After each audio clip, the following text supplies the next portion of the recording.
All of us dream of escaping and discovering adventure in exotic lands. One of the lands that conjures up thoughts of such travel is Brazil. In our industry, the jewelry field, travel to Brazil ties in naturally and directly with our profession. We are firm believers in first-hand experience. So, with an instinctive love for colored gemstones and a determination to know more, we decided to travel to the country that yields the highest concentration of colored gems in the world today, Brazil. Traveling to the source country provides us with incomparable insight and understanding of how these beautiful products of the rock cycle are formed and recovered. After Brazil's discovery by the Portuguese in the 1500s, its early history was shaped in a large part by the search for gold and precious stones. Today, Brazil is known for its amazing people, landscape, samba, and the world's largest party, Carnival. But most importantly to us, Brazil produces the greatest variety of gems in the world. Brazil is truly a paradise of colored gemstones. We'll focus briefly on the area with the highest concentration of gemstones, the state of Minas Gerais, which is located in the southeast central portion of the country. The name Minas Gerais means general mines. The land is rich with mineral deposits, and the search for treasure is a constant thread throughout the history of mankind. Probably the most exciting mining area that we visited was the Capoeirana Emerald Mines in the state of Minas Gerais. The Capoeirana mine is located in a mere 4-hectare land lot near Nova Era and was discovered in 1988, and ever since has been producing the best emeralds mined in Brazil. As in many other gem mining areas, the mining was done by the legendary garimpeiro, or independent prospector. The host rock here is talc schist that extends in subterranean veins, and scattered within are emerald crystals. Mining is accomplished by shafts dug into the earth until a schist vein is encountered. The vein is followed, creating subterranean chambers. This is the schist line that they follow down deep beneath the earth, and this is where they find the crystals and minerals.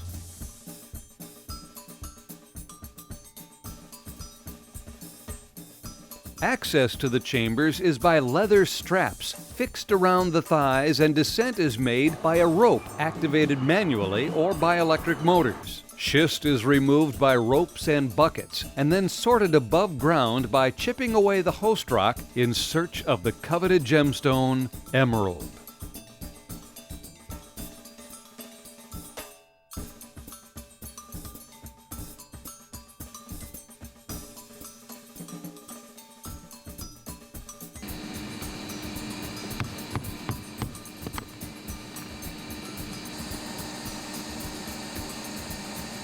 To fasten those leather straps around your legs and experience being lowered several hundred feet below the Earth's surface is an indescribable thrill.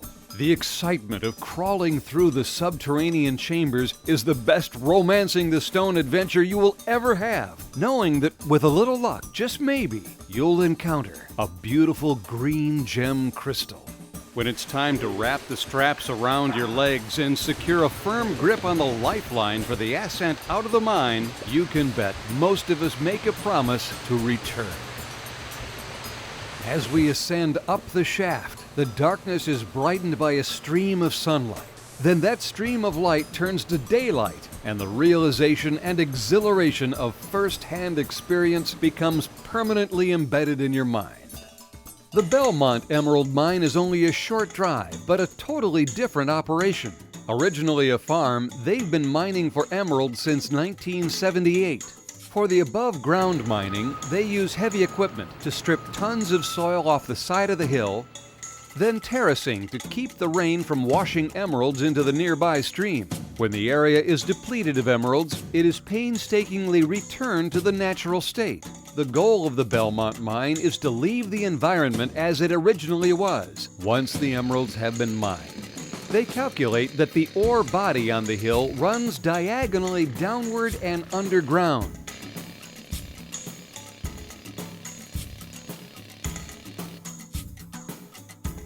We're at the Belmont Emerald Mine in Altavere. We're about to go underground to check out their underground mining operation. They mine exclusively by blasting because the rock is too hard and the emerald too scarce to make it economical to mine by hand. From the main shaft, they have tunnels, or levels, going horizontally along the ore body, and sublevels that go upward from the main tunnels. Large underground mining equipment moves the ore.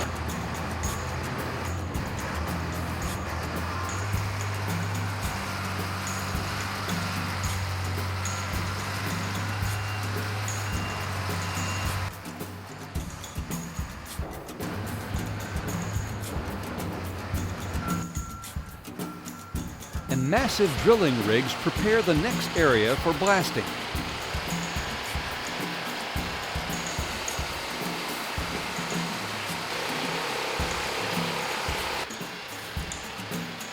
Once the rock gets to the processing plant, powerful jets of water separate the material.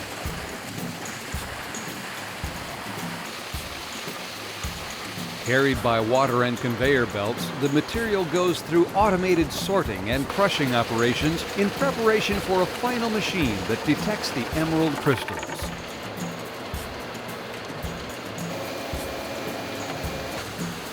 This machine is the latest in mining technology, using computerized cameras and jets of air to pick out the emeralds on the fly. This is the washing and sorting operation at the Belmont mine. The mine produces about 10 kilos of emeralds per month, of which only about 20% are good quality.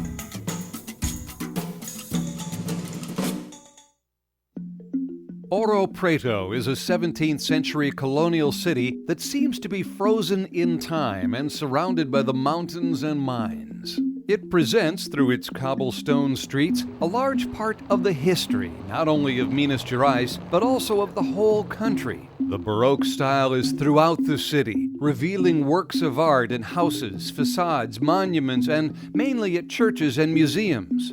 Fittingly, the region is also home to one of Brazil's most beautiful gemstones, imperial topaz. Imperial topaz happens to be one of the most valuable gemstones because of its beauty and its rarity. The topaz called imperial has its origins in Russia, where the first mines were found and depleted in the time of the Tsars. Hence, this incredible stone was granted a nobility fit for emperors. The Kapau mine has been in operation for 32 years, with pits opened and then covered over as they're mined out. As with the Belmont mine, Kapau is very environmentally responsible. A bulldozer at the bottom of the pit pushes loose soil to one of the two dragline scrapers.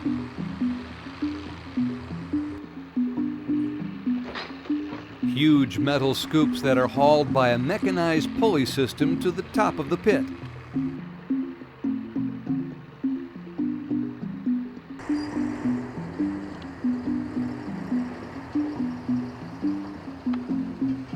There, the dirt is washed away using high-power water jets.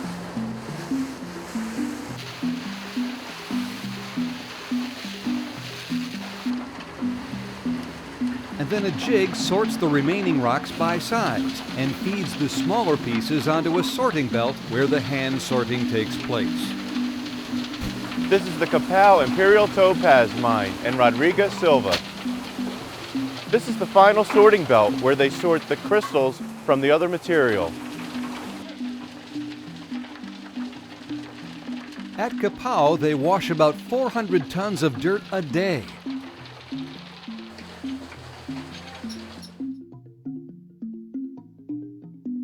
Imperial topaz is the definition of rarity.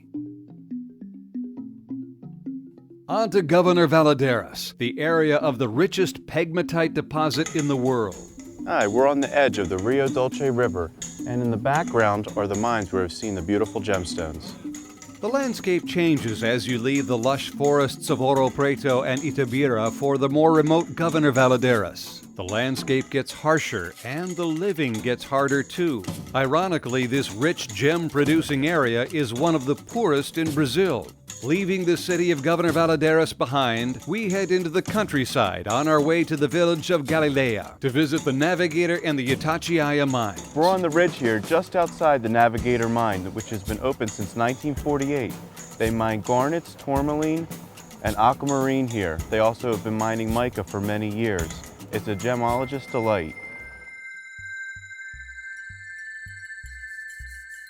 The road, well, it's more of a trail to the mine, heads right into, then up the side of the mountain. The view is amazing.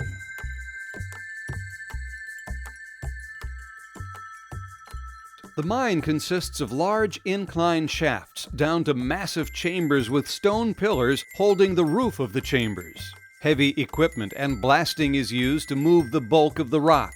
Once a pocket of garnets and tourmaline is found, great care is taken opening the pocket by hand. In the afternoon, we visit the Itatiaya mine. In a location almost as remote as the Navigator mine, the Itatiaya mine requires a long hike along a walking trail. No heavy equipment is used in the Itatiaya mine. The way in is a long, narrow adit, which is a tunnel with only one end opening to the outside that is supported with timber sets and partially filled with water. With a diverse variety of minerals, the main extraction of the Itatiaya mine happens to be blue and green tourmaline, and all the colors of the species beryl, including the varieties of aquamarine and emerald.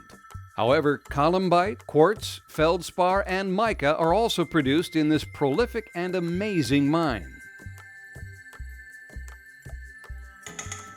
Now back to Governor Valadares, to the Cutting and Buying Center.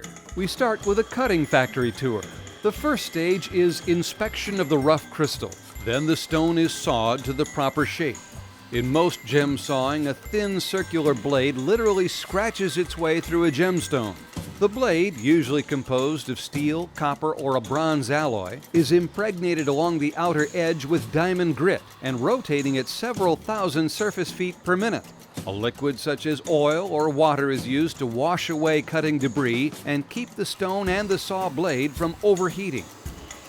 After a gemstone is sawed and ground to the desired shape and sanded to remove rough marks left by coarser grits, it is usually polished to a mirror-like finish to aid light reflection from the surface of the stone.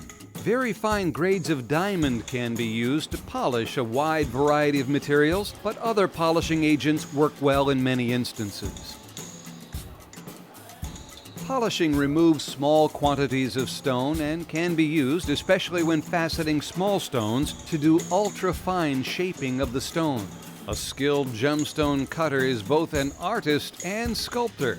The polished gemstone is the combination of the artistry of nature and that of the skilled gemstone cutter. But now is the time we have been waiting for. We have an amazing opportunity to select gemstones right off the polishing wheel. We are in the buying rooms of the Sabag Group. With over 45 years of experience in the colored gemstone world market, the Sabag Group is a second-generation mining, cutting, and gemstone dealing tradition. A jeweler would normally buy a colored gemstone from a wholesaler who bought it from an importer who purchased it from here. You can see the automatic price advantage in buying directly from the Sabag Group. But with price aside, the selection is unbelievable. With so many variables in colored gemstones, different hues of color, clarity, and shapes, some stones just look better. We knew the quality and selection would be here, but by far this truly exceeded our greatest expectations. This is our chance to handpick the best before any other buyer has a shot. The Brazilian gemstone mine tours are the experience of a lifetime. The knowledge and appreciation of the gemstone trade and everything that goes into the production of a gemstone is something that will stay with us. The beautiful Brazilian gemstone inventory we acquire and will maintain is an asset that sets us apart. The relationships with the miners, cutters, and dealers give us a clear advantage that we would never have without traveling directly to the source. While traveling here to Brazil, we had unprecedented access to the mines, to the cutting centers, and finally to the selections of beautiful gemstones that we were able to see here.